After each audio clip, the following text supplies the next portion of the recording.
नमस्कार। आज सुबह मैं एक न्यूज़ सुन रही थी तो न्यूज़ सुनने के पहले मैं न्यूज़ शेयर करती हूँ आप लोग को। यूट्यूब पे है, इसमें आवाज नहीं आएगा आप लोग को, लेकिन बस कॉन्टेक्स्ट में दिखा रही हूँ।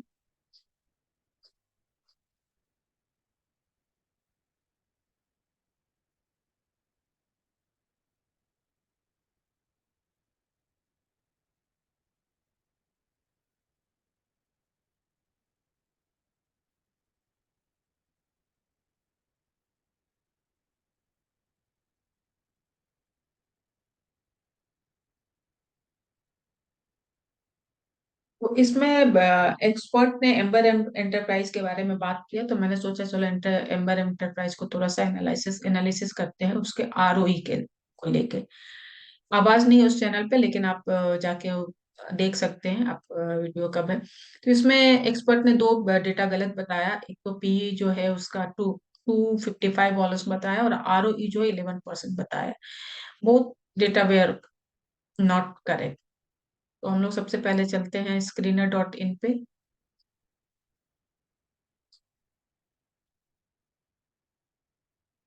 एम्बर एंटरप्राइज, ये एम्बर एंटरप्राइज है screener.in पे। इसमें स्टॉक का पी जो है वो 108 है, और आरओई जो है 6.74% है, एंड आरओसी जो है 10.2% है। डेट टू प्रॉफिट जो है 11 टाइम्स है इस कंपनी का। सेल्स ग्रोथ 5 इयर्स में, प्रॉफिट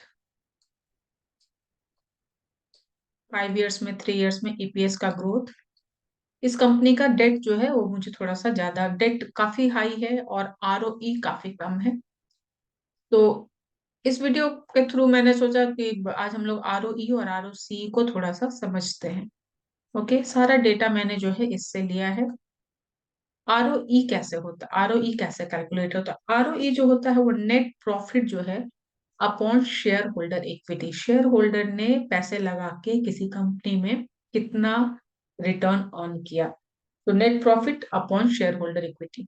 नेट प्रॉफिट 139 है इस कंपनी का, और शेयर होल्डर इक्विटी 2065 है। कैसे डेटा लेते हैं आप? प्रॉफिट एंड लॉस अकाउंट में जाइए। प्रॉफिट एंड लॉस अकाउंट में नेट प्रॉफिट 139 करोड़।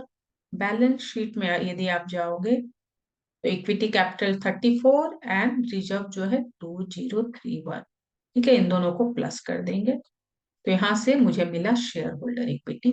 आप दोनों को डिवाइड करेंगे तो आरओई मिलेगा 6.7 है, which is less than even bank FD. ROC कैसे कैलकुलेट करते हैं?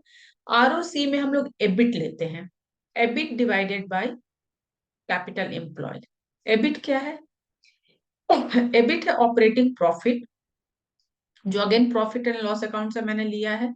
सारा डेटा आपको वहां मिलेगा। ऑपरेटिंग प्रॉफिट 491, अदर इनकम और है तो उसमें हम लोग उसको ऐड कर देंगे, 491 प्लस 54। डिप्रिसिएशन को माइनस करेंगे, 187 माइनस करेंगे, तो एबिट हम लोगों को मिला 358 crore. 358 crore is profit before paying the interest and tax. Capital employed में क्या लेते हैं? शेयर होल्डर इक्विटी, प्लस उसमें हम लोग सारा बोरोइंग्स, कंपनी का बोरोइंग्स ऐड करते हैं। तो बोरोइंग्स 1539 है। अगेन मैंने बैलेंस शीट से लिया है, बैलेंस शीट में जाइए, 1539 इज द बोरोइंग। इसको प्लस कर दिया, ये तीन डेटा प्लस करेंगे तो कैपिटल एम्प्लॉयड आएगा। तो आरओसी जो है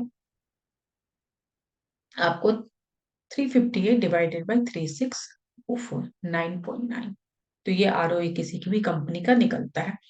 एम्बर एंटरप्राइज का आप इंटरेस्ट, एक चीज, ये चीज थोड़ा सा इसमें देखने वाली वह है कि इंटरेस्ट जो है उसका 167 है, नेट प्रॉफिट 491 है। इंटरेस्ट जो ऑपरेटिंग प्रॉफिट का ऑलमोस्ट 34% है।